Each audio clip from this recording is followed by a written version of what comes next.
बच्चे ऑर्गेनो, अगर आप मान लो हायर स्टडीज के लिए जाते हैं, जैसे मान लो कोई, जैसे मैंने मास्टर्स करी हुई है केमिस्ट्री में, तो अगर आप ग्रेजुएशन या मास्टर्स करते हैं केमिस्ट्री में, वहां पे आपको पूरी बुक पढ़नी पड़ती है ऑर्गेनोमेटेलिक कंपाउंड्स की, ठीक है, पूरी बुक आती है। अजय कुमार नाम की काफी अच्छे हैं वो, अजय कुमार सर, तो उनकी बुक है ऑर्गेनोमेटेलिक कंपाउंड्स की, तो पूरी बुक है। अभी तो आपका छोटू सा ही टॉपिक है, लेकिन पूरी बुक्स भी लिखी हुई है, इसलिए जो है स्पेशली जो है इस पे रिसर्च भी करते हैं ऑर्गेनोमेटेलिक कंपाउंड्स में, तो ये थोड़ा बहुत आपको पढ़ना जरूरी है।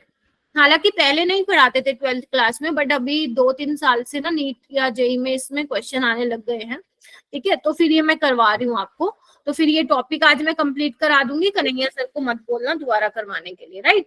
चलिए, तो बच्चे ऑर्गेनोमेटेलिक कंपाउंड्स क्या होते हैं, वो छोटा सा टॉपिक है, फटाफट कर लेंगे इसको। ये देखो, ऑर्गेनो का मतलब क्या है, ऑर्गेनिक, और आपको पता है ऑर्गेनिक में क्या पढ़ते हो आप, कार्बन के कंपाउंड्स पढ़ते हो, और मेटेलिक का मतलब क्या है, मेटल। तो यहाँ से आपको क्या पता चल रहा है बच्चे, ऑर्गेनोमेटेलिक वो वाले कंपाउंड्स होंगे जिसमें मेटल और कार्बन का क्या होगा, मिक्सचर नहीं, मेटल और कार्बन का बॉन्ड होगा, उसको हम बोलते हैं ऑर्गेनोमेटेलिक कंपाउंड्स। तो सबसे पहले हम इसकी डेफिनेशन लिखेंगे, तो आप सब मेरे साथ लिखेंगे, नोट्स प्रॉपर तरीके से बनाएंगे, ये बुक में नहीं मिलेगा आपको, एनसीईआरटी में ना के बराबर दिया हुआ है ये, ठीक है। तो इसलिए जो जो मैं आप लोगों को लिखवा रही हूँ, बिल्कुल एक एक लाइन आपके नोट्स में आज होनी चाहिए, ठीक है, ताकि जब क्लास ओवर होने के बाद मैं ओरल टेस्ट लूं तो आप लोग मुझे आंसर दे पाए, ठीक है। चलो चलो ठीक है, हाँ हैंड्स नीचे कर लो भैया, चलो ठीक है। द कंपाउंड, और अपने आप को म्यूट कर लो, नहीं तो मुझे म्यूट करना पड़ेगा सबको, in which metal is directly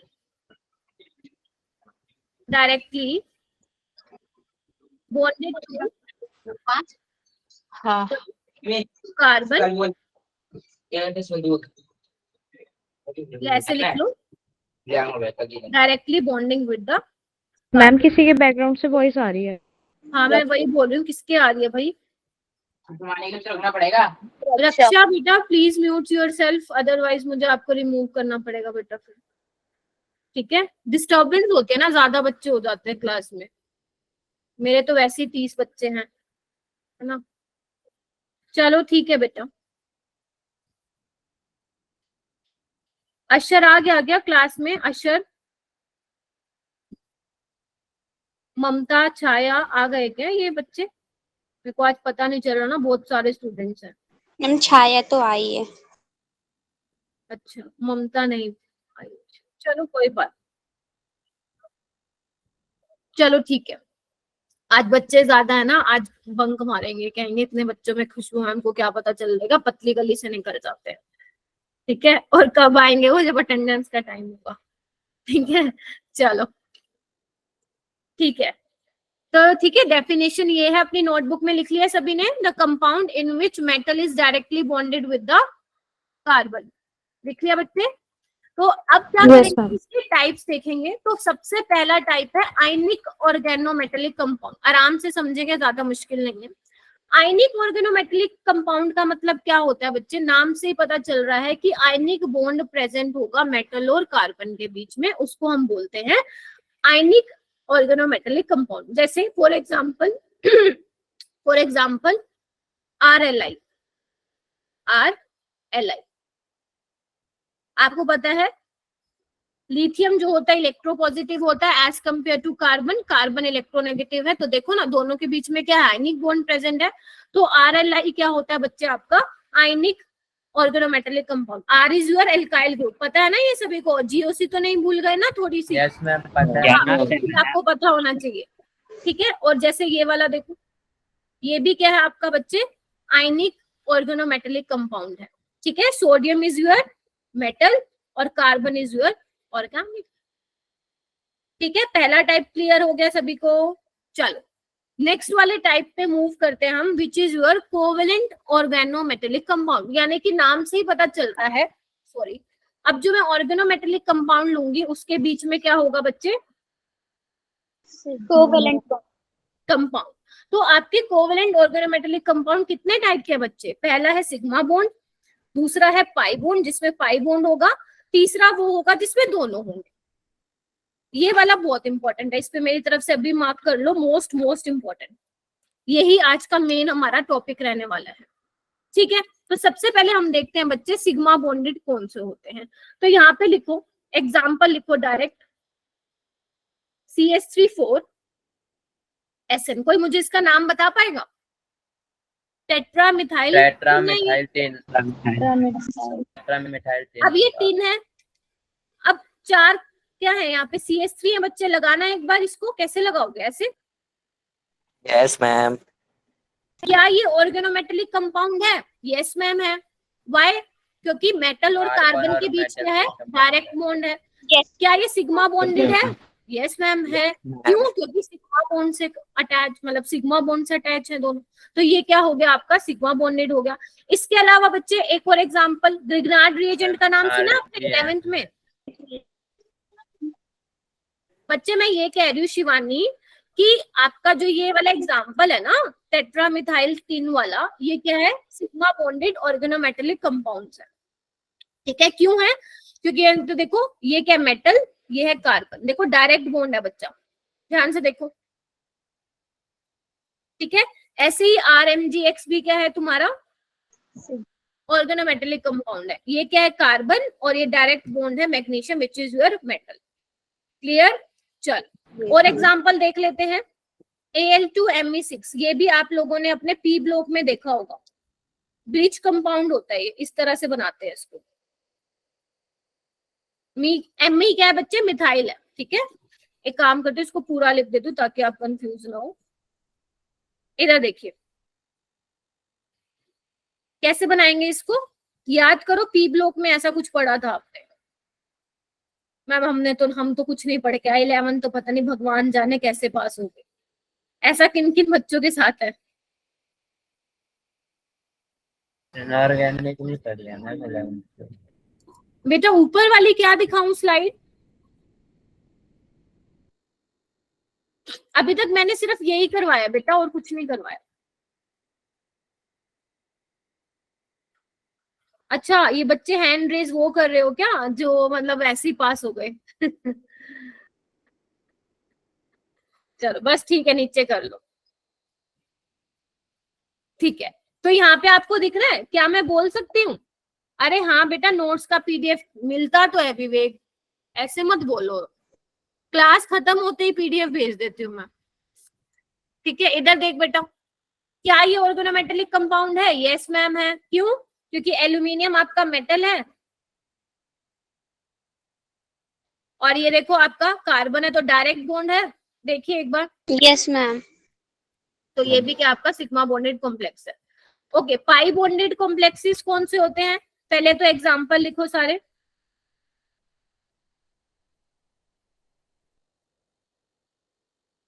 कितने बच्चों ने ये वाला कॉम्प्लेक्स देखा है? एरोसेन। क्या हुआ बच्चे हमारे? तो अब एक बात बताओ, मैं तुमसे बातें करूं या क्या करूं? इतने बच्चे हो ना आज। अच्छा दीपक ने देखा है ये, बाकी किसी ने देखा है ये वाला कॉम्प्लेक्स? मैंने कहा था जब मैं आपको बच्चे आयुपेक नेमिंग करा रही थी, तो मैंने कहा था कि जब मैं आप लोगों को ऑर्गेनोमेटेलिक कंपाउंड्स कराऊंगी तब कराऊंगी। तो आज वो दिन है जब मैं आप लोगों को ये करा रही हूँ। अरे भाई तुम लोग इतने लेट क्यों आ रहे हो भाई? क्लास का टाइम क्या है? 8 बजे का है। पंचुअल तो नहीं हो बेटा तुम लोग, क्लास में 17 मिनट लेट हो। अभी तुम नीट क्रैक कर रहे हो, जेई क्रैक कर रहे हो, वहां पे जाके दिखाना लैब में 1 मिनट भी लेट बाहर ना निकाल दिया तो, ठीक है। मैम वो सिग्मा बॉन्डिंग में हमारा Al के साथ मैम CH2 आएगा ना बीच में दोनों। CH2 क्यों आएगा बेटा?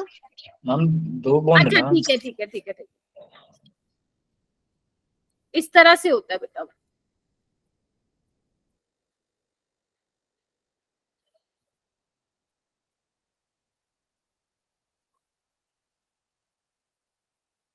नहीं यहाँ पे सॉरी, यहाँ पे CH3 लिखो। क्यों? क्योंकि क्यों इसमें मैम? जो बॉन्ड बनता है वो कौन सा बनता था?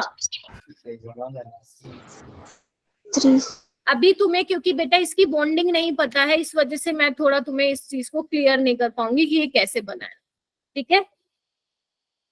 लेकिन ये ऐसे बना लो। मैम वैसे तो दो ही आते हैं ना, CH2 आता है ना वैसे अगर करेंगे तो। वैसे वही आएगा, लेकिन बच्चे इसकी बॉन्डिंग शायद तुमने वहां पे पढ़ी होगी, क्या बोलते हैं, पी ब्लॉक में। ठीक ये है, लोग वहाँ पढ़ाई इस नहीं। तरह से नहीं पढ़ा, कोई बात नहीं, मैं पढ़ा दूंगी, SP अभी नहीं तो पढ़ा। ऐसे ही लिख ले इसको। ठीक है, क्योंकि इसमें जो बॉन्डिंग होती है वो 3 सेंटर्ड 4 इलेक्ट्रॉन होती है। Good evening ma'am. Good evening बेटा। ठीक है, जैसे मैं लिख रही हूँ वैसे ही लिखो इसको। ठीक है, अभी मैं इसको इरेज कर रही हूँ यहाँ पे। चलो आगे चलूं। Yes, ma'am. मैम चलो, ओके ओके, चलो। उसके बाद है पाई बॉन्डेड कॉम्प्लेक्स। इसका नाम क्या है, सारे पहले इसका नाम लिखेंगे बच्चे। इसका नाम है फेरोसिल। क्या नाम है? फेरोसिल। अगर मान लो मैं इसका नामकरण करूंगा, C5H5 क्या होता है बच्चे? लिख लो, तुम लोगों के लिए नई चीज है ये, लिख लो। साइक्लो पेंटा डाई इनाइल अनायन। लिखो, स्पेलिंग बोलूं क्या या दिख रहा है? दिख रहा है मैम। इस तरह से होता है ये बेटा। ठीक है, इसको आपकी बुक्स में ऐसे भी लिख कर दे रखा होता है, इस तरह से। बीच में नेगेटिव इसकी चार्ज, तो एरोमेटिसिटी चेक करी थी। हाँ एरोमेटिक होता है ये। ठीक है, चलो अभी हम उस पे नहीं जा रहे हैं। आपकी बुक्स में ऐसा भी करके लिखा हुआ है, रिंग बना के बीच में नेगेटिव चार्ज बनाया हुआ है। ठीक है, तो उसका मतलब क्या है, इस तरह से। तो आप कैसे भी लिख सकते हैं। मैम किस तरह से पाई बोर्ड बनता है, इधर देखो सारे बच्चे, किस तरह से बनता है?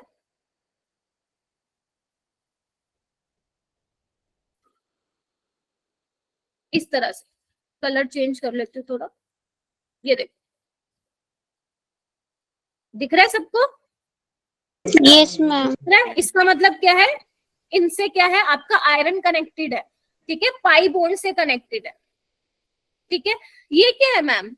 What is eta 5? इसको हम बोलते हैं ईटा। क्या बोलते हैं बेटा? ईटा। ठीक है, इसका मतलब ये है, यहाँ पे जो आयरन की हेप्टिसिटी है ना वो 5 है। हेप्टिसिटी जो है 5। अब मैम ये हेप्टिसिटी क्या होती है, आपको ज्यादा तो मत्था नहीं मारना है, क्योंकि आपको मास्टर्स लेवल पे नहीं जाना है। सिर्फ इतना ध्यान रखना, जितने भी कार्बन एटम है इस रिंग में, वही क्या होगी, उस सेंट्रल एटम की हेप्टिसिटी होगी। कितने हैं बच्चे कार्बन एटम? 1 2 3 4 5। इसकी हेप्टिसिटी कितनी हो जाएगी? 5। समझ गए? बस इतना ही रखना है अपना, बहुत ज्यादा आगे नहीं जाना। हालांकि जेई में ही आता है, नीट वाले तो आज तक पूछते ही नहीं है, ये अभी तक नहीं पूछा है ऐसा कुछ। ठीक है, Yes, ma'am. साबत बच्चे, इसमें आपको ये करना है, जितने नंबर ऑफ कार्बन एटम है रिंग में वही उसकी हेप्टिसिटी होती है। ईटा 5 का मतलब होता है हेप्टिसिटी कितनी है सेंट्रल एटम। 5 कार्बन तो दिख रहे हैं ना बेटा, या वो भी नहीं दिख रहे? यस मैम, देख रहे हैं। हाँ, इसका नेम यही होगा जो छाया ने बोला है, बिस साइक्लोपेंटाडाइनाइल आयरन। ठीक है, चल कर सकते हो इसका नामकरण। बिल्कुल ठीक बोला छाया तुमने, बिल्कुल ठीक बोला है। अच्छा, मुझे कोई बच्चा यहाँ पे आयरन की ऑक्सीडेशन स्टेट बताएगा क्या?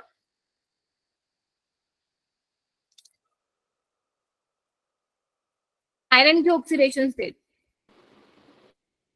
बस 2 बच्चों ने हैंड रेस किया। तस्लीम बता बेटा।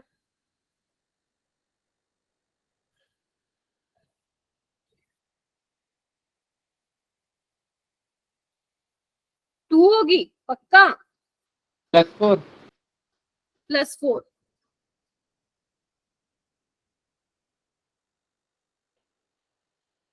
शिवानी सिंह 4।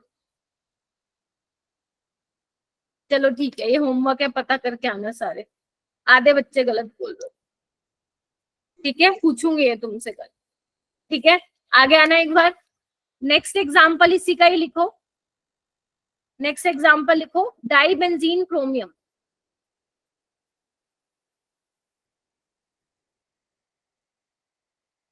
नहीं नहीं, कोई बात नहीं, पूछ लेना मेरे से मैसेज करके। ठीक है, डाइबेंजीन क्रोमियम क्या होता है बच्चे? ये होता है, लिखो।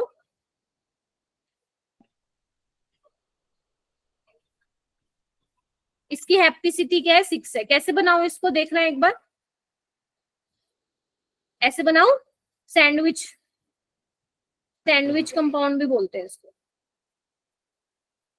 ये देखो पाई बॉन्ड से अटैच है ये, जो ये पाई बॉन्ड है आपके बच्चे, इधर देखो एक बार,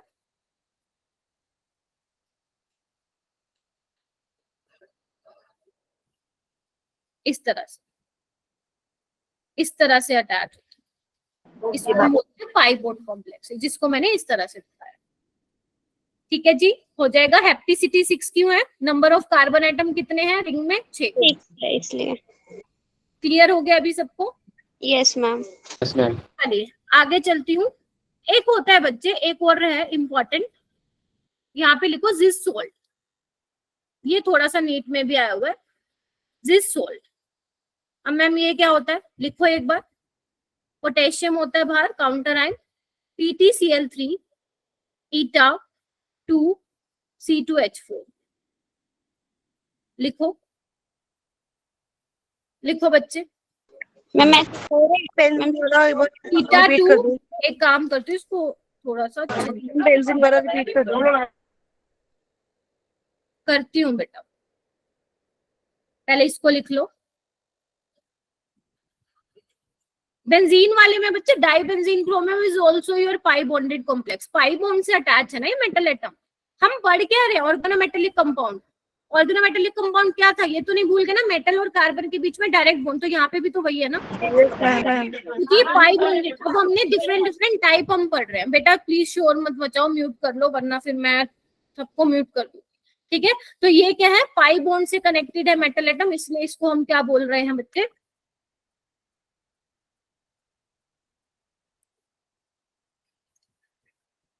क्या बोल रहे हैं हम उसको, पाई बॉन्ड कॉम्प्लेक्स बोल रहे हैं। एक है जिस सोल्ट। जिस सोल्ट में क्या है, ये लिखो एग्जांपल, बहुत फेमस है जिस सोल्ट का। कैसे बनता है, इधर देखना एक बार बेटा, इस तरह से बनता है।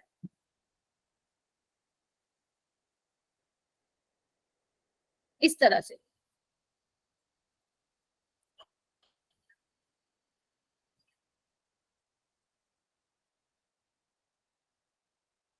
Cl अपने इलेक्ट्रॉन दे रहा होगा प्लेटिनम को, और ये देखो इससे ये क्या है, पाई बॉन्डेड दिख रहा है आपको, C2H4। कार्बन कितने हैं, ये देखो 2 है 2। इसकी हैप्टिसिटी क्या है 2। हो जाएगा। Yes ma'am. अगर आपसे कोई पूछे प्लेटिनम का हाइब्रिडाइजेशन क्या होगा और शेप क्या होगा, कोई मुझे बता पाएगा? हैंड रेज कर लो, हैंड रेज। सीख लिया ना सबने VBT CFT? VBT तो सबने आई थिंक कर लिया होगा अपने अपनी क्लासेस में। तो मुझे बताओ, अपना दिमाग लड़ाओ, घुमाओ, और मुझे ये बताओ प्लेटिनम का शेप और हाइब्रिडाइजेशन क्या होगा। करो करो, हैंड रेज करो।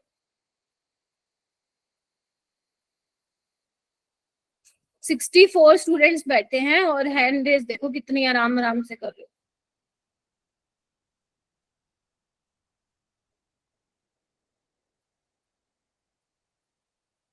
हाँ मेधा, तुम बताओ। मेधा,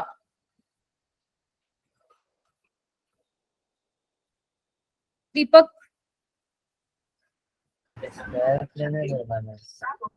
sp3d2, हर राम, ऑक्टाहेड्रल कहाँ से दिख रहा है गुंजन तेरे को? स्क्वायर प्लेनर होगा, और मैम BsP2 होगी। हाँ याद करो वो दिन, याद करो वो दिन जब मैंने ये लिखवाया था, पैलेडियम और प्लेटिनम के कॉम्प्लेक्सेस हमेशा स्क्वायर प्लेनर DsP2 रहती है उनके हाइब्रिडाइजेशन। लगाऊं और मैम आपने शेप भी वैसे बना रखी है। हाँ, और शेप भी वैसे ही बना रखी है, स्क्वायर प्लेनर। ठीक है, क्लियर हो गया? चलो आगे आओ। ठीक है, उसके बाद है एक पेज और चाहिएगा मेरे को बच्चा पार्टी, ये वाला। अब हम नेक्स्ट करने वाले हैं यहाँ पे, एक और रह गया बच्चे टाइप, कौन सा? Sigma and pi both. ये बहुत इंपॉर्टेंट है। यहाँ से अब तुम्हारा रियल ऑर्गेनोमेटेलिक कंपाउंड स्टार्ट होने वाला है। इसके सबसे अच्छे एग्जाम्पल होते हैं जो सिग्मा बॉन्ड भी बनाए। इसका मतलब क्या हुआ, इसका मतलब थोड़ा ध्यान से सोचो कि मेटल और कार्बन के बीच में सिग्मा बॉन्ड भी बन रहा है और मेटल कार्बन के बीच में पाई बॉन्ड भी बन रहा है, हाँ या ना? Yes ma'am. इसके सबसे अच्छे एग्जाम्पल क्या है? NiCO4 अभी लिख लो, क्योंकि आपको नहीं पता कि मैम कैसे सिग्मा और पाई बॉन्ड बनता है, वो मैं आपको सिखाऊंगी कैसे बनता है, ठीक है। जैसे MnCO5 ये भी इसी का एग्जाम्पल है ना। CrCO5 ये भी इसका एग्जाम्पल है। FeCO5 ये भी इसका एग्जाम्पल है। और आपको पता है ये NaCO4 क्या होता है, टेट्राहेड्रल होता है। Yes, ma'am ma'am. CrCO6 हाँ गलत लिख दिया था, सॉरी बेटा। और ये क्या होते हैं, DsP3 ट्रायंगल बायपिरामिडल। बोलो हाँ या ना। Yes ma'am. ठीक है, तो ये सारे के सारे बच्चे किसके एग्जाम्पल हैं आपके, जिसमें सिग्मा और पाई बॉन्ड दोनों बनते हैं। सिग्मा बॉन्ड भी बनता है मेटल कार्बन के बीच में, और मेटल कार्बन के बीच में पाई बॉन्ड भी बनता है। मैम कैसे बनता है उसकी कहानी मैं अभी स्टार्ट करने वाली हूँ, ठीक है। उसके बाद बच्चे दूसरी बात, अगर आपको याद हो तो मैंने आपको ये वाले ऐसे कुछ कॉम्प्लेक्सेस लिखवाए थे, Mn2O CO10 है ना, CO2CO8, ये आपको सबको आने चाहिए। इसमें कितने टर्मिनल कार्बोनिल है, कितने ब्रिजिंग है, ये आपके जेई में भी आया हुआ है और आपके नीट में भी आया हुआ है, तो सारे बच्चे ये करेंगे। जिन बच्चों ने ये नहीं किया का मैम बनवाया था आपने। हाँ, तो ये मैंने बनवाया था, मैं दोबारा नहीं करवाऊंगी ये, आप लोग प्लीज वहां से रेफर करेंगे। और जो बाकी स्टूडेंट्स हैं, अगर किसी ने नहीं किया है, इतना ज्यादा मतलब ऐसा नहीं है कि हमने नहीं किया, इसमें वैसे भी थोड़ा रट्टा मारने वाला ही पोर्शन है। आप अपने एनसीईआरटी में जाएंगे, वहां पे आपको स्ट्रक्चर दिखेंगे, बस वो आप मैम Fe2CO9 का बना दो। Fe2CO9 का बना दूं।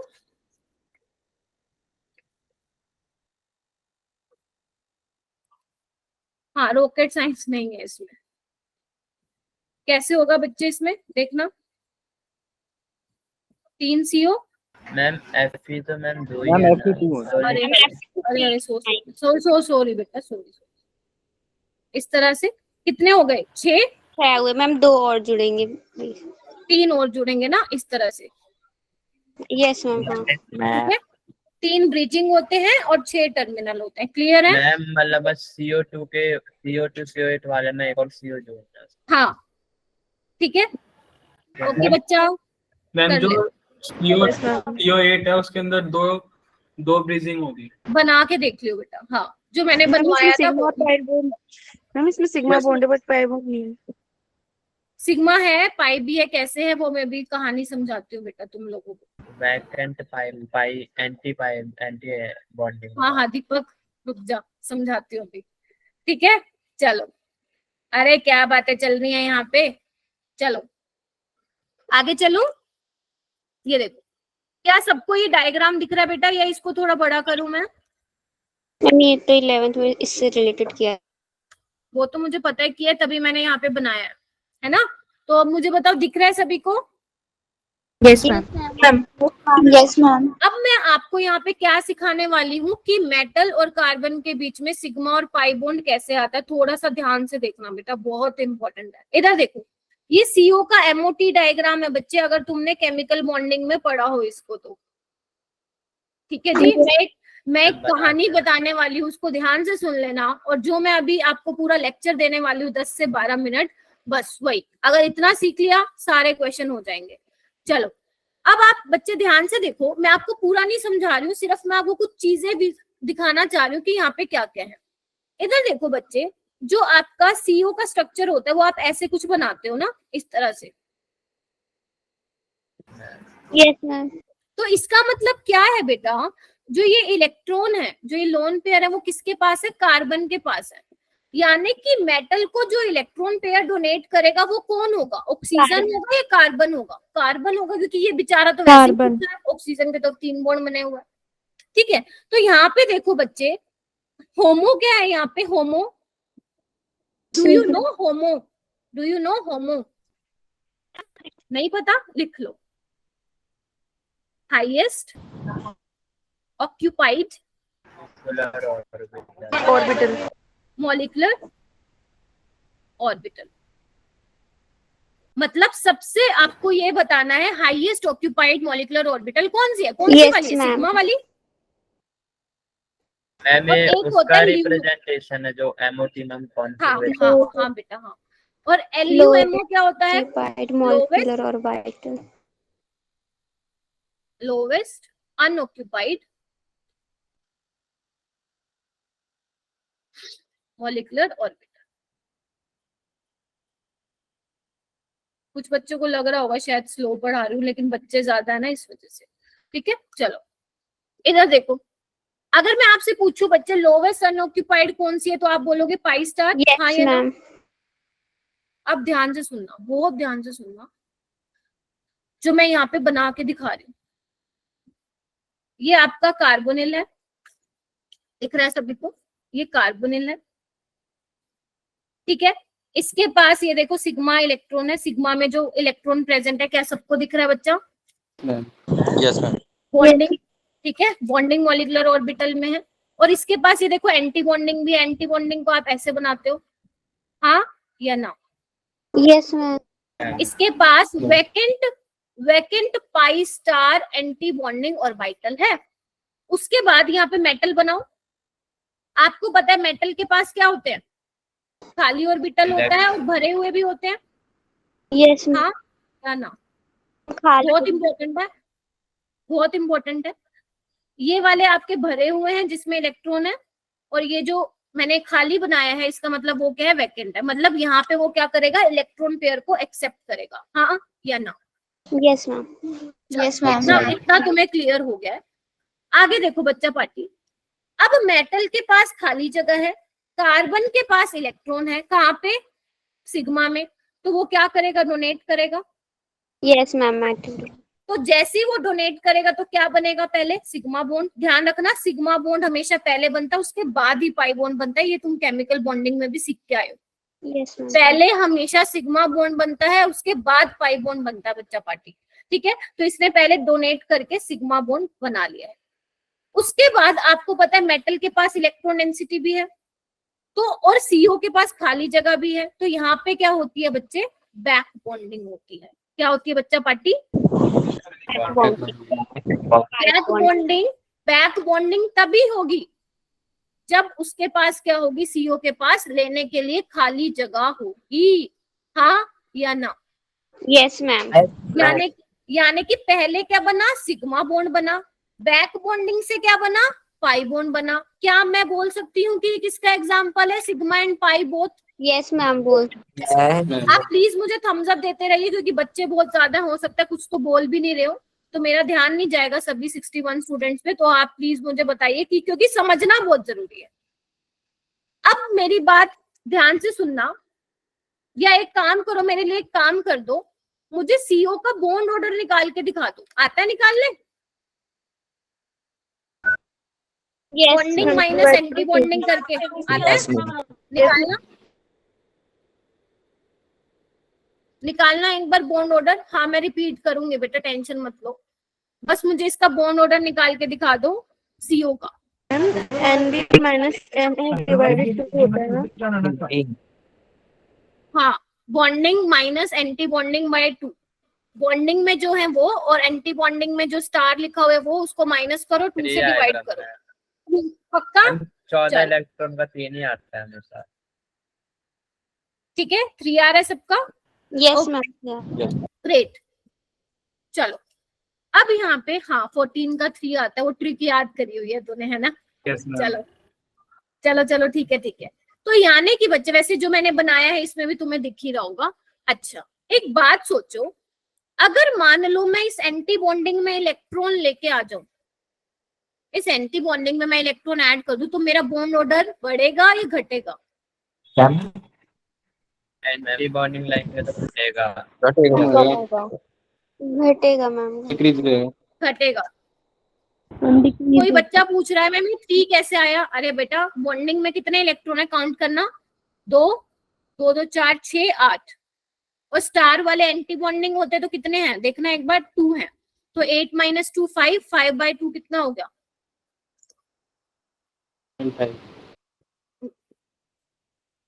एक मिनट, मैंने गलत, तुमने गलत तो नहीं बता दे, 2.5 तो नहीं होगा इसका। एक मिनट, कितने हैं? 2 3 होगा मैम। मैम वो 8 माइनस 2 6 है ना, तो 6/2 तो ठीक है ठीक है, मैं 5 बोल रही थी, सॉरी। 8 माइनस 6 कितना हो गया? 3. 8 माइनस 2 8 - 6 तो 2 ठीक है, 8 - 2 6, 6/2 3 हो गया, इस तरह से आया 3। आपको कुछ नहीं करना, जो बॉन्डिंग में है वो पकड़ो और जो एंटी बॉन्डिंग में है दोनों को माइनस करके 2 से डिवाइड करो, 3 आंसर आएगा, राइट। चलो ठीक है, और वैसे भी यहाँ पे भी देख लो जो मैंने बनाया हुआ है 3 आएगा इसका। मैं बोल रही हूँ अगर मैं एंटी बॉन्डिंग में इलेक्ट्रॉन ऐड कर दूं तो क्या होगा, एंटी बॉन्डिंग वाले बढ़ जाएंगे, मतलब बेसिकली आप एंटी बॉन्डिंग में बढ़ा रहे हो, और एंटी बॉन्डिंग का मतलब क्या है, डिस्टेबलाइजेशन। तो एंटी बॉन्डिंग में इलेक्ट्रॉन ऐड करने से बॉन्ड ऑर्डर आपका क्या होता है बच्चे, कम हो जाता है। क्या ये बात पता है सबको? अब देखो यहाँ पे क्या हुआ, पहले तो मेटल ने कार्बन के साथ सिंगल बॉन्ड बनाया, बोलो हाँ या ना। पहली चीज ये हुई। दूसरी चीज क्या होगी, इसमें ही मैं बता रही हूँ, बैक बॉन्डिंग करने से जैसे ही मेटल ने अपनी इलेक्ट्रॉन डेंसिटी कार्बोनिल कार्बन में मतलब उसके जब एंटी बॉन्डिंग में डाला तो ये जो बॉन्ड ऑर्डर पहले 3 था अब क्या हो जाएगा, कम हो जाएगा। तो मैं इसको हटा दूं, बोलो हाँ या ना। Yes ma'am. अब यहाँ से आपने क्या नोटिस किया कि बैक बॉन्डिंग की वजह से, ये सारे पॉइंट्स लिखवाऊंगी टेंशन मत लो, बैक बॉन्डिंग की वजह से मेटल और कार्बन का बॉन्ड स्ट्रॉन्ग हो गया, हाँ या ना। क्योंकि पहले सिंगल बॉन्ड था, बैक बॉन्डिंग से मेटल और कार्बन का बॉन्ड स्ट्रॉन्ग हो गया क्योंकि सिंगल से डबल हो गया। बॉन्ड स्ट्रॉन्ग होने का मतलब क्या है, बॉन्ड ऑर्डर बढ़ गया। बॉन्ड ऑर्डर बढ़ने का मतलब क्या है, बॉन्ड लेंथ कम, तुम सबको पता है। Bond order is directly proportional to bond strength और inversely proportional to bond length. सारी चीजें लिखवाऊंगी, टेंशन मत लो, अभी सिर्फ सुन लो, ठीक है। एंड व्हाट अबाउट CO, पहले उसका बॉन्ड ऑर्डर था 3, लेकिन जैसे ही बैक बॉन्डिंग हुआ तो उसका बॉन्ड ऑर्डर कम हो गया, और अगर बॉन्ड ऑर्डर कम हो गया तो बॉन्ड लेंथ बढ़ गई। क्या ये वाली बात क्लियर हो गई? Yes ma'am. इस टाइप की बॉन्डिंग को हम क्या बोलते हैं, इस टाइप की बॉन्डिंग को हम क्या बोलते हैं बच्चे, सिनर्जिक बॉन्डिंग। क्या बोलते हैं, सिनर्जिक बॉन्डिंग। और इस तरह के इफेक्ट को हम क्या बोलते हैं, सिनर्जिक इफेक्ट। बस यही था और कुछ नहीं। अब जितना भी मैंने भाषण दिया है उसको ये देखो, मैंने यहाँ पे पॉइंट्स में लिखा हुआ है, ध्यान से देखो। पहला पॉइंट लिखा हुआ है, मुझे थम्स अप करना अगर समझ में आए तो। पहला पॉइंट है, metal and carbon sigma bond is formed by donation of carbonyl carbon into vacant orbital of metal. क्या ये क्लियर हो गया? बहुत बढ़िया। सेकंड वाला पॉइंट है, metal and carbon pi bond is formed by side wise overlapping of metal and carbonyl carbon. आपको पता है ना पाई बॉन्ड कैसे बनता है, साइड, मेरे पास पेन है, साइड वाइज ओवरलैपिंग से बनता है ना, जबकि सिग्मा बॉन्ड ओवरलैपिंग। जी ठीक है। चलिए, इस इफेक्ट को हम क्या बोलते हैं, सिनर्जिक इफेक्ट, और बॉन्डिंग को हम बोलते हैं सिनर्जिक बॉन्डिंग, ठीक है। और सिनर्जिक बॉन्डिंग में जो आप लाइगेंड्स, जो आप लिगेंड्स यूज करते हो बच्चे, वो कौन कौन से होते हैं, जिनके पास वैकेंट पाई स्टार होते हैं। जैसे एग्जांपल सबसे अच्छे हैं carbonyl, NO, PR3, CN negative. ये सारे के सारे ऐसे लिगेंड्स हैं जिनमें पाई स्टार होता है। और अगर आपसे कोई पेपर में पूछ ले, नीट में एक बार क्वेश्चन आया था कि why CO behave as a SFL। Why? क्योंकि वो सिग्मा बॉन्ड भी बनाता है और उसमें टेंडेंसी भी है इलेक्ट्रॉन को खींचने की, उसके पास पाई स्टार भी है, इस वजह से वो क्या है बच्चा, स्ट्रॉन्ग फील्ड लिगेंड है। और इन लिगेंड्स को हम क्या बोलते हैं, पाई एसिड्स भी बोलते हैं। और आपको पता है ये एसिड्स कौन से होते हैं, जो Lewis acid based electron pair accept करते हैं, इसलिए इनको पाई एसिड्स भी बोलते हैं। क्या मेरे स्टूडेंट्स को क्लियर हो गया? जल्दी ma'am.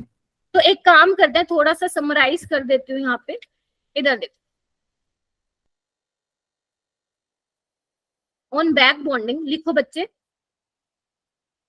On back bonding metal carbon bond become strong,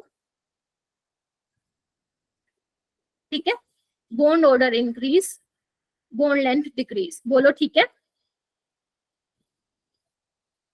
CO bond become weak,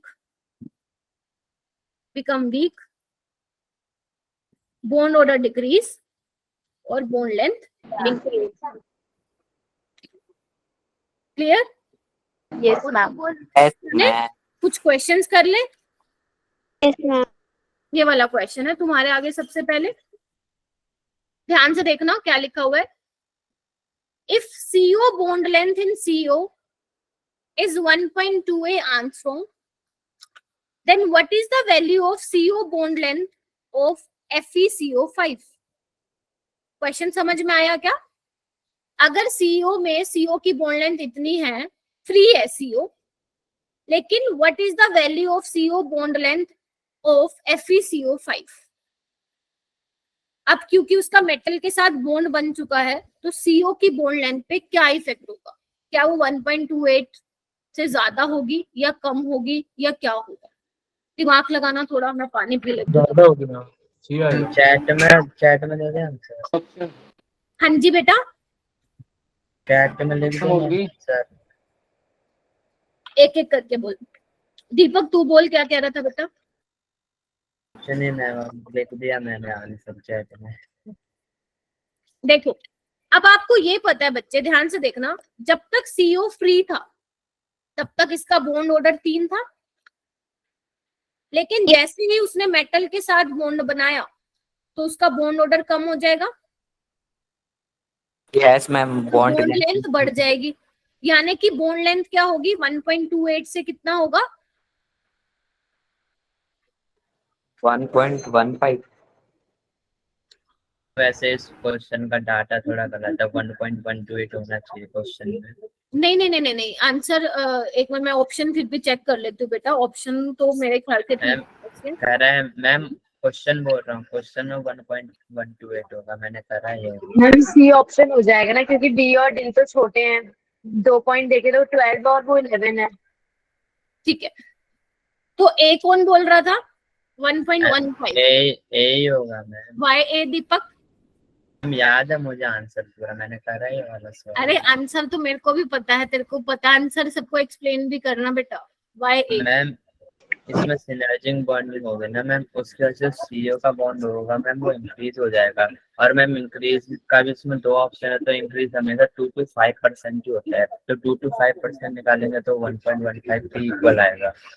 समझ आया किसी को? No ma'am. नहीं आया?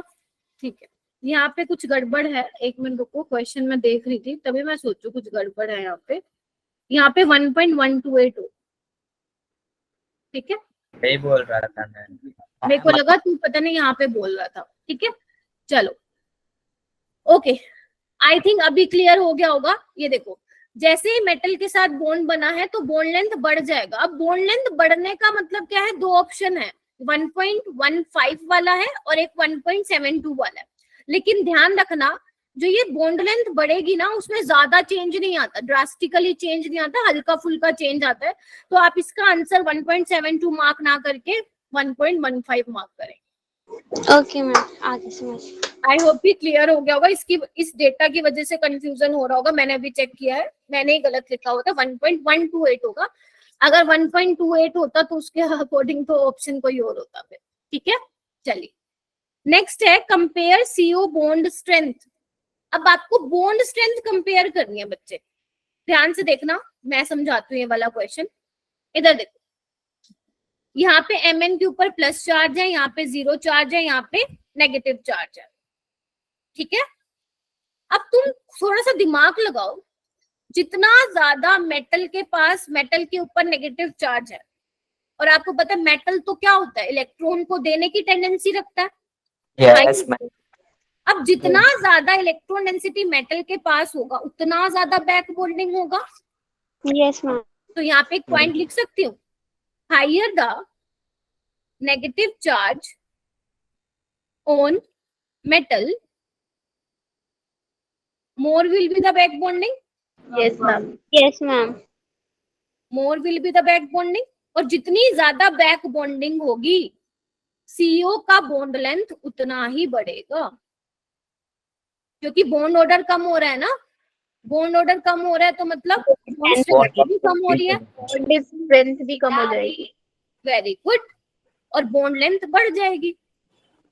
और जबकि यहाँ पे देखो, यहाँ पे तो न्यूट्रल है, कुछ नहीं है। यहाँ पे देखो पॉजिटिव चार्ज है, मतलब Yeah. इतनी अच्छी बैक बॉन्डिंग नहीं होगी, और अच्छी बैक बॉन्डिंग नहीं होगी तो CO का बॉन्ड स्ट्रेंथ भी क्या रहेगा, ज्यादा रहेगा। तो सबसे ज्यादा इसका, फिर इसका, और फिर इसका। Yes, ma'am. क्या मैं Yes. दोबारा एक्सप्लेन करूं? No, ma'am. Yes, ma'am. आप मुझे Yes, चैट ma'am.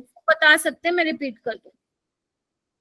मैम हो उसमें सकता है कि- बॉन्ड अब इस वाले क्वेश्चन को ना, यस मैम करती हूँ, अब इस क्वेश्चन को ना एग्जामिनर और घुमा के भी देख सकता है। हो सकता है वो पूछ ले कि मेटल कार्बन की बॉन्ड स्ट्रेंथ, हो सकता है वो बॉन्ड लेंथ के टर्म्स में पूछ ले। तो जैसे भी पूछे आप लोगों को आना चाहिए। बेटा मैं ये बोल रही हूँ कि मेटल के पास जितना ज्यादा इलेक्ट्रॉन डेंसिटी होगा, मेटल की टेंडेंसी क्या होती है, इलेक्ट्रॉन को लूज करने की होती है, ये तो तुम पढ़ के आए हो। तो जितनी ज्यादा इलेक्ट्रॉन डेंसिटी होगी उतना ज्यादा क्या होगा, बैक बॉन्डिंग होगी। और जितनी बैक बॉन्डिंग होगी तो मतलब बैक बॉन्डिंग का मतलब क्या है, आप एंटी बॉन्डिंग में इलेक्ट्रॉन पहुंचा रहे हो, बॉन्ड ऑर्डर कम नहीं हो जाएगा। और अगर बॉन्ड ऑर्डर कम हो जाएगा तो बॉन्ड स्ट्रेंथ भी कम हो जाएगी। तो बताओ किसकी कम होगी सबसे ज्यादा, जिसपे नेगेटिव चार्ज है। Metals. हो जाएगा? Yes, ma'am. Yes. Ma'am, metals होगी ना? हाँ Metals. इसकी होगी ना बेटा सबसे कम। वेनेडियम। ठीक है, चलूं आगे। Yes, ma'am. ओके, इसके बाद है स्टेबिलिटी ऑफ कोऑर्डिनेशन कंपाउंड। हालांकि ये तुम्हारे कभी नीट में आया नहीं हुआ, बट तुम्हारे एनसीईआरटी में दिया हुआ है टॉपिक, तो करना पड़ेगा। तो यहाँ पे जो मैं लिखवा रही हूँ वो लिखते रहो, फिर मैं समझाती हूँ इसको। स्टेबिलिटी ऑफ कोऑर्डिनेशन कंपाउंड, यहाँ पे लिखो बच्चे सबसे पहले।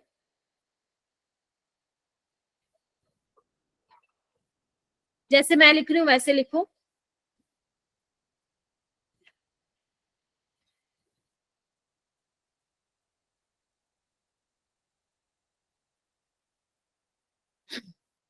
लिख लिया? Yes, ma'am. ये इक्विलिब्रियम कांस्टेंट K1 लिख लो, K2 लिख लो, यहाँ K3 लिख लो और K4। इक्विलिब्रियम कांस्टेंट कैसे लिखते हैं बच्चे, सीख के आए हो ना इक्विलिब्रियम में? तो लिखो एक बार सारे। K2 लिखो, K3 लिखो, K4 लिखो। C की power C into D की power D upon E की power A to D की power. कौन है ये?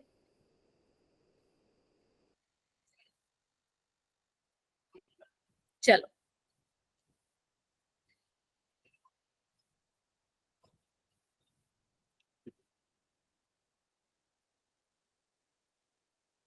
लिख लिया? Yes, ma'am. ठीक है, ओके। इनको क्या बोलते हैं बच्चे, जो ये है K1, K2, K3, K4 है, इनको हम बोलते हैं, यहाँ पे ऊपर लिख रही हूँ बेटा मैं, स्टेप वाइज स्टेबिलिटी कांस्टेंट। इसको हम बोलते हैं K1, K2, K3, मैम ये K4। तो इक्विलिब्रियम की तरह है। हाँ, स्टेप वाइज स्टेबिलिटी कांस्टेंट। क्यों स्टेबिलिटी कांस्टेंट क्यों बोला है बच्चे, खुद सोचो। जितना ज्यादा मेटल लिगेंड का बॉन्ड स्ट्रॉन्ग होगा उतना ज्यादा K1 की वैल्यू भी होगी, मतलब रिएक्शन फॉरवर्ड डायरेक्शन में जाना चाहेगी। जितना ज्यादा मेटल लिगेंड के बीच में बॉन्ड स्ट्रॉन्ग होगा उतना ज्यादा K1 की वैल्यू होगी, हाँ या ना? ऐसे Yes. For K2, same for K3, same for K4। तो इसीलिए इनका नाम क्या है बच्चे, K1, K2, K3 क्या है, स्टेप वाइज स्टेबिलिटी कांस्टेंट है। ठीक है, अच्छा एक बात बताओ बच्चे, अगर मैं इनको सबको ऐड कर दूं तो क्या होगा, कौन बताएगा? N+4L Ml4। अगर मैं सबको ऐड कर दूं, क्योंकि ये देखो ये तो कैंसिल हो जाएंगे, बोलो हाँ या ना? Yes, ma'am. ठीक है, तो इसके करस्पॉन्डिंग हम लिखते हैं β4। सिर्फ डिनोट करने का तरीका है, ठीक है। अब ये बीटा क्या है बच्चे, बीटा है तुम्हारा ओवरऑल स्टेबिलिटी कांस्टेंट। क्या है बच्चा पार्टी, ओवरऑल स्टेबिलिटी कांस्टेंट। यहाँ पे मैंने 4 क्यों लिखा है, 4 क्यों लिखा है मैंने? 4 यहाँ पे लिगेंड क्या है बच्चे, 4 है। अब ये देखो यहाँ पे आपके जो ये स्टेबिलिटी ऑफ कोऑर्डिनेशन कंपाउंड है, इसमें β4 को आप कैसे लिखते हो, ध्यान रखना। जितने भी आपके K1 K2 K3 4 है, 4 है, चारों को चारों क्या करो आपस में जब आप मल्टीप्लाई करोगे तो आपके पास क्या आ जाएगा, यही आ जाएगा, बेशक करके देखो। मैम यही आ जाएगा, कट आउट की यही आ जाएगा। ML4 डिवाइड में, ठीक है, ML4 आ जाएगा। इसको मल्टीप्लाई जब आप करके देखोगे तो करके देखना एक बार सारे बच्चे, यही आएगा। Yes ma'am. K1 K2 K3 K4 को मल्टीप्लाई कर दो, यही आएगा आपका। तो यहाँ पे बीटा 4 क्या रिप्रेजेंट कर रहा है कि 4 लिगेंड है। अगर मान लो 6 लिगेंड होते तो बीटा 6 आप लिखते। तो ये क्या है आपका ओवरऑल कांस्टेंट। मैम अगर सबसे ज्यादा का पूछे तो किसका बताएंगे? ना ना ना ना, पहली बात तो ये पेपर में नहीं आएगा, दूसरी बार अगर आ गया तो इतना ही आएगा क्योंकि आपके एनसीईआरटी में इतना दिया हुआ है, एंड इनऑर्गेनिक एनसीईआरटी से बाहर नहीं जाती है बेटा। Okay ma'am. ठीक है, अच्छा एक बार बताओ, लास्ट क्या करूं, लास्ट पॉइंट रिपीट करूं बच्चे, बीटा क्या है, this is your overall stability constant. ठीक है, अगर आप बच्चे सारे K1 K2 K3 K4 को मल्टीप्लाई कर दोगे, क्वेश्चन कौन सा बेटा, अरे तुम कहाँ थे अभी तक, मैंने इतना भाषण दिया, अब मैं आगे चली गई, क्लास ओवर होने के बाद बताऊंगी बेटा। ठीक है, कहाँ थे भाई अब तक, इतनी देर से पूछ रही थी कि मुझे रिपीट करने की नीड है, कोई नहीं बोला। ठीक है, क्या ये आ गया? Yes ma'am. ठीक है, अब एक बात बताओ, क्या मैं ये लिख सकती हूँ,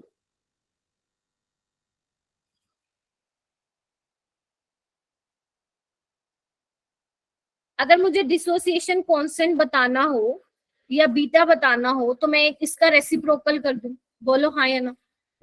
यस मैम। ठीक है, क्यों? क्योंकि बीटा क्या है, यहाँ पे आपका कॉम्प्लेक्स बन रहा है, मेटल लिगेंड के बीच में बॉन्ड बन रहा है, लेकिन अगर मुझे मेटल लिगेंड का पुठा काम करना होता है ना, ML4 से उसको ब्रेक करके M और 4L में चेंज करना होता है, तो मतलब आप डिसोसिएट कर रहे हो, तो उसके करस्पॉन्डिंग जो कांस्टेंट आता है वो डिसोसिएशन कांस्टेंट होता, तो वो क्या हो जाता, आपके ओवरऑल स्टेबिलिटी कांस्टेंट के इनवर्सली प्रोपोर्शनल हो जाता। क्लियर है सभी को? अब आपका ये एनसीईआरटी का एक लोता क्वेश्चन है जो मुझे मिला है, क्योंकि नीट जेईई में नहीं पूछते हैं ज्यादा। तो जैसे देखो, आपको ओवरऑल कॉम्प्लेक्स का डिसोसिएशन कांस्टेंट निकालना, आपको बीटा 4 दे रखा है, तो कैसे निकालोगे? मैम 1/2 उल्टा कर दो। करके निकाल। कुछ नहीं करना आपको, इसको रेसिप्रोकल कर दो, बस खत्म, आपका आंसर आ जाएगा। ठीक है, yes ma'am. Yes ma'am. Okay. इसके बाद है एप्लीकेशन। वैसे तो जनरली मैं ये नहीं करवाती हूँ एप्लीकेशन, ये बहुत इंपॉर्टेंट है।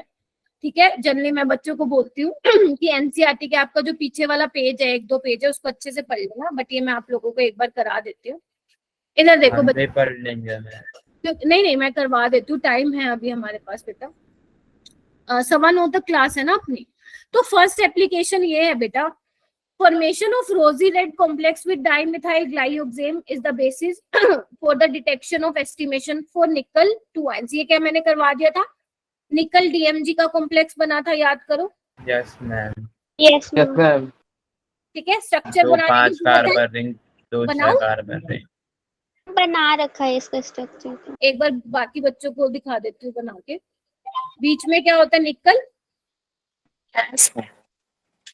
ठीक है, यहाँ पे क्या होता है, OH, O negative, hydrogen bonding. हम 2 5 कार्बन रिंग बनेंगे तो 6 कार्बन रिंग बन जाएंगे। ठीक है, डाइमिथाइल ग्लाइऑक्सामाइड, डाइमिथाइल ग्लाइऑक्साइम होता था इसका नाम, याद करो। रेड कलर का PPT, yes ma'am. Red PPT, ये बहुत इंपॉर्टेंट है। अब मुझे ये बताओ, निकल की यहाँ पे क्या दिख रही है ज्योमेट्री? Ma'am square planar. हाँ, स्क्वायर। एलियन वाली तुम्हारी, तुमने नहीं पढ़ा के बेटा ये complex square planar? Symmetrical hydrogen bond represent. ठीक है, स्क्वायर प्लेनर कॉम्प्लेक्स हो। ठीक है, ओके। मैम बाइडेंटेंट के एग्जांपल है नहीं? DMG, हाँ जी बेटा। उसके बाद है आपका नेक्स्ट है, hardness of water is estimated by titration. ये कर लेना, कैसे करते हो आप कैल्शियम और मैग्नीशियम आयंस के। ठीक है, ये देखो, during titration calcium and magnesium ions in hard water form the stable complexes, जिसको आप कैल्शियम EDTA बोलते हो, मैग्नीशियम। ये ऐसे सिर्फ ऊपर ऊपर से नजर मारने, ज्यादा इंपॉर्टेंट है नहीं बेटा, बातें मत करो, मैं सबको रिमूव कर दूंगी। EDTA is use to treat lead poisoning, ये भी मैंने बता दिया था, याद करो कि जब हमारी बॉडी में लेड की ज्यादा लेड एक्सेस होने की वजह से जो लेड पॉइजनिंग होती है, ठीक है, अगर आप इसके साथ ट्रीट कराते हो तो आपको पता है लेड EDTA का कॉम्प्लेक्स बना लेता है, ठीक है, जो कि क्या होता है यूरिन के थ्रू आपका निकल जाता है, जिससे आपकी लेड की पॉइजनिंग खत्म हो जाती है। उसके बाद आओ यहाँ पे क्लोरोफिल, आपको पता ही है, pigment responsible for photosynthesis is a coordination compound. मैंने कहा तो उसमें मैग्नीशियम होता है, क्लास के पहले दिन मैंने आपको बताया था याद। बीच में मैग्नीशियम होता है, टेल होती है और उस पे रिंग्स होती है। हाँ, आपको उतना नहीं जाना है, दीपक जेई एडवांस का पेपर देगा तो जरूर पढ़ियो उसको। मैम वो उसमें पढ़ाते हैं मैम, 11th में पढ़ा दिया था। बायो में हाँ मैम पढ़ाते हैं स्ट्रक्चर। अच्छा पढ़ाते हैं, फिर मैम वो फॉर्मेलिटी के लिए पढ़ाते हैं कि गलती से आ गया तो कर लेंगे। ठीक है, हीमोग्लोबिन में क्या होता है, आयरन होता है, ठीक है। इसके बाद ये इंपॉर्टेंट है बच्चे, विल्किंसन कैटलिस्ट। ये देखो, ये होता है विल्किंसन कैटलिस्ट, ये तुम लोगों के लिए नया है, इसका नाम होता है बच्चे विल्किंसन कैटलिस्ट। और अगर मेरे को इसका नामकरण करना हो, अरे बेटा बोलने दो मैम, इसका क्वेश्चन आया था जो आपने भेज रखा था PDF उसमें, ठीक है। तो ये क्या होता है आपका, इधर देखो यहाँ पे होता है, सॉरी ये रहा, इसका नाम क्या होता है बच्चे, tris triphenyl phosphine rhodium 1 chloride. क्या होता है, लिख दूं? क्लोराइड मैम अंदर लिख रखा आपने, क्लोरो नहीं होगा फिर वो। हाँ जी बेटा, आपने स्क्वायर ब्रैकेट के अंदर लिख रखा है Cl, तो क्लोरो नहीं होगा। तो इसमें क्या लिखा हुआ है, हाँ इसमें गलत लिखा हुआ है, क्या गलत लिखा हुआ है भाई,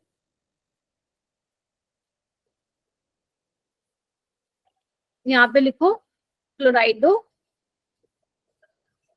tris triphenyl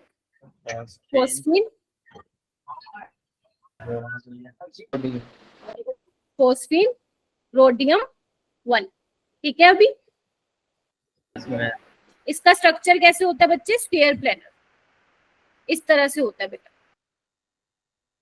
PPH3 PPH3 Cl। और मैंने आपको याद करो बताया था कि जो 4D और 5D सीरीज वाले मेंबर होते हैं वो हमेशा स्क्वायर प्लेनर बनाते हैं, तो इसका हाइब्रिडाइजेशन चेक करना, DsP2 आएगा। Yes, ma'am. ठीक है, ये आपका विल्किंसन कैटलिस्ट है, जो कहाँ यूज होता है बच्चे, हाइड्रोजिनेशन ऑफ एल्कीन। वैसे इतना ज्यादा तो कभी नीट में नहीं पूछा हुआ, इसका शेप भी पूछ रहा है, जेई में पूछा हुआ है, लेकिन हाँ जो नीट वाले बच्चे उनको इतना जरूर ध्यान रखना है कि किसमें यूज होता है, हाइड्रोजिनेशन ऑफ एल्कीन। एल्कीन की तो 11th में पढ़ाते हैं ना हाइड्रोकार्बन। हाँ जी, हाँ बेटा। जिगलर नाटा कैटलिस्ट आपको ध्यान रखना है, जिगलर नाटा कैटलिस्ट क्या होता है, ये आपको पढ़नी पड़ेंगी एप्लीकेशंस में, हमेशा ज्यादा पोर्शन याद करने वाला ही होता है, आपके पास ऑप्शन है नहीं कोई और, ठीक है। ये क्या होता है, titanium tetrachloride and titanium ethyl aluminium जो होता है यूज होता है इसमें पॉलीमराइजेशन ऑफ इथीन में। उसके बाद विटामिन B12 में क्या होता है, सेंट्रल एटम आपका कोबाल्ट होता है, ठीक है। ये फिर से आ गया वो पॉइंट कट ऑफ, ठीक है। Yes ma'am. ओके, अब हम एक काम करते हैं, क्वेश्चन कर लेते हैं। ये वाला क्वेश्चन मुझे करके बताना। हाँ, TiCl4 प्लस ये होता है बेटा जिगलर नाटा कैटलिस्ट, ट्राई इथाइल एल्यूमिनियम, ठीक है। मैम एनसीईआरटी से पढ़ लेना, हाँ नोट्स में लिखने की जरूरत नहीं है, एनसीईआरटी में अंडरलाइन कर लेना, क्योंकि रटने वाली चीजें मैं वैसे भी नहीं बोलती हूँ आपको। मैम सी है इसका ऑप्शन, फर्स्ट सी है, आपसे इनकरेक्ट है। First का C। क्लोरोफिल में आपका मैग्नीशियम होता है, कैल्शियम नहीं होता है। डी है, बी ठीक है मैम सेकंड का D है। मैम, बी डी होगा मैम। सेकंड का, यस मैम। लेड पॉइजनिंग में EDTA का यूज होता है, बस ये दो ही क्वेश्चन थे इसके, ठीक है। और बाकी इतना ज्यादा क्वेश्चन इससे नहीं आता है, बट कई बार आया भी हुआ है, तो आप लोगों को सारी चीजें करके जानी है। मैं आज बोल सकती हूँ कि मेरी तरफ से आप लोगों का कोऑर्डिनेशन फाइनली कंप्लीट होता है आफ्टर 11 लेक्चर्स, ठीक है, तो जो कन्हैया सर के बच्चे हैं उनको बोल देना कि ऑर्गेनोमेटेलिक कंपाउंड्स हमने खुशबू मैम से पढ़ लिया है, ताकि वो एक लेक्चर में कुछ और करवा दे तुमको। ठीक है, ओके मैम। ओके। तो आज क्या किया एक बार फटाफट रिवाइज कर लेते हैं। मैंने कहा था ना थोड़ा सा ये याद है नहीं। ठीक है, तो सबसे पहले हमने ये देखा बच्चे ऑर्गेनोमेटेलिक कंपाउंड्स क्या होते हैं, the compound in which metal is directly bonded to carbon, right. फिर हमने देखे अलग अलग टाइप के आयनिक, कोवेलेंट, राइट। कोवेलेंट के मैंने कहा था इंपॉर्टेंट है, सिग्मा बॉन्ड हो गया आपका, पाई बॉन्ड हो गया, सिग्मा एंड पाई दोनों हो गया। फेरोसिन वाला एग्जांपल कर लेना और एक ही जिसोल्ट कर लेना, इंपॉर्टेंट है। ठीक है जी, चलो आगे। सिग्मा एंड पाई बोथ में कौन से वाले आते हैं, मेटल कार्बोनिल्स वाले आते हैं। मैंने कहा था जो मेटल और कार्बोनिल है उनके बीच में सिग्मा बॉन्ड भी होता है, पाई बॉन्ड भी होता है। सिग्मा बॉन्ड कैसे बनता है, पहले कार्बोनिल कार्बन अपने इलेक्ट्रॉन डोनेट करता है मेटल के वैकेंट डी ऑर्बिटल में और सिग्मा बॉन्ड बनाता है। मेटल के पास इलेक्ट्रॉन डेंसिटी होने की वजह से वो क्या करती है, बैक बॉन्डिंग करती है। यानी कि क्यों बैक बॉन्डिंग करती है, क्योंकि सीओ के पास वैकेंट पाई स्टार ऑर्बिटल है, तो उसमें वो क्या करता है, बैक बॉन्डिंग करता है, जिसकी वजह से दो चीजें होती है। मेटल कार्बन का बॉन्ड ऑर्डर बढ़ जाता है, बॉन्ड स्ट्रेंथ बढ़ जाती है, बॉन्ड लेंथ कम हो जाती है, राइट। और सीओ में क्या होता है बच्चे, बॉन्ड ऑर्डर कम हो जाता है, बॉन्ड स्ट्रेंथ कम हो जाती है और बॉन्ड लेंथ बढ़ जाती है। और इस तरह के इफेक्ट को हम सिनर्जिक इफेक्ट बोलते हैं और इस तरह की बॉन्डिंग को हम सिनर्जिक बॉन्डिंग बोलते हैं। ठीक है जी। और जो यहाँ पे लाइगेंड्स होते हैं वो आपके पाई एसिड्स होते हैं। फिर हमने ये दो क्वेश्चन कर लिए। उसके बाद ये स्टेबिलिटी ऑफ कोऑर्डिनेशन कंपाउंड है आपका, स्टेप वाइज स्टेबिलिटी कांस्टेंट, आपके ओवरऑल स्टेबिलिटी कांस्टेंट क्या होता है, यू नो। ठीक है, ओके। उसके बाद ही हमने कुछ एप्लीकेशन देखी। आपको निकल डीएमजी का स्ट्रक्चर आना चाहिए, उसका शेप क्या होता है, निकल की हाइब्रिडाइजेशन क्या होती है, DsP2 होती है बच्चा पार्टी। ठीक है, हाइड्रोजन बॉन्ड बनते हैं यहाँ पे दो, आपको सारी चीजें पता होनी चाहिए अगर यहाँ पे जेई के बच्चे बैठे हैं तो। ठीक है, उसके बाद लेड पॉइजनिंग में कौन यूज होता है, EDTA यूज होता है। क्लोरोफिल में कौन सा होता है, मेटल, मैग्नीशियम होता है। हीमोग्लोबिन में आयरन होता है। विल्किंसन कैटलिस्ट के बारे में आपको पता होना चाहिए। क्लोराइडो, ये गलत लिखा हुआ है, ठीक कर लेना, क्लोराइडो ट्रिस ट्राइफिनाइल फोस्फीन रोडियम। ठीक है, DsP2 हाइब्रिडाइजेशन होती है। अगर आप लोगों को नहीं पता तो मैं बता देती हूँ, जो 4D और 5D वाले मेंबर्स होते हैं वो हमेशा स्क्वायर प्लैनर कॉम्प्लेक्सेस बनाते हैं, लो स्पिन कॉम्प्लेक्सेस बनाते हैं। अगर कोऑर्डिनेशन नंबर उनका क्या है, क्या है बताओ, 6 है। अगर कोऑर्डिनेशन नंबर 4 है तो वो हमेशा क्या बनाएंगे बच्चे, DsP2 बनाएंगे, कॉम्प्लेक्सेस बनाएंगे। ठीक है, विटामिन B12 में कौन सा होता है, कोबाल्ट होता है। बस आपको ये ध्यान रखना। जिगलर नाटा कैटलिस्ट कहाँ यूज होता है, पॉलीमराइजेशन ऑफ इथीन में यूज होता है। तो फाइनली कंप्लीट हो गया आज, बस इतना ही था ये आज का। मैम लास्ट सेकंड स्लाइड दिखा दीजिए।